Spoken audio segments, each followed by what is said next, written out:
বিধানসভা ভোটের রণকৌশল বৈঠকে মমতা অভিষেক বিকেলে কালীঘাটের বাড়িতে দুজনের কথা, প্রার্থী তালিকা ও প্রচার কৌশল নিয়ে আলোচনা। দোল উৎসবকে সামনে রেখে জনসংযোগ কর্মসূচিতে জোর দিচ্ছে তৃণমূল।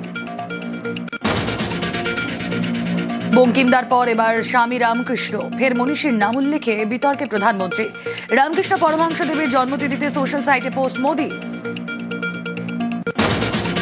পরমহংসকে স্বামী সম্বোধন, প্রধানমন্ত্রীর কড়া সমালোচনা মুখ্যমন্ত্রীর। বাংলা সংস্কৃতিতে ফের আঘাত, আগ্রাসী অসংবেদনশীলতার প্রদর্শন তোপ মমতা। বারবার বাঙালি অস্মিতায় আঘাত, তুঙ্গে রাজনৈতিক তরজা। বাংলার মনীষীদের সম্পর্কে বলার সময় কেন বারবার ভুল, উঠছে প্রশ্ন। স্বামী শব্দটা অন্য সন্ন্যাসীদের ক্ষেত্রে সাধারণ অর্থে যে প্রয়োগ হয়, ঠাকুর শ্রী শ্রী রামকৃষ্ণদেবের ক্ষেত্রে সেটা যে প্রযোজ্য নয়, এটা নরেন্দ্র মোদী আর বিজেপিকে কে বোঝাবে? আমি কোনো অশ্রদ্ধার নাকি শব্দ না। গতবার মাননীয় প্রধানমন্ত্রীর টুইটে এই শব্দই ছিল। হিন্দি ভাষী লোকেরা বা উত্তর ভারতের লোকেরা সন্ন্যাসীদেরকে স্বামী বলেন। গতবারও এই টুইট হয়েছিল। গতবার কিন্তু মুখ্যমন্ত্রী এই কথা বলেননি, এবার বলছেন, কারণ এবার ভোটটা আছে।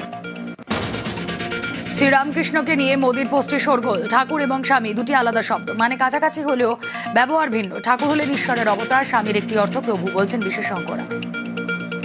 Top headlines.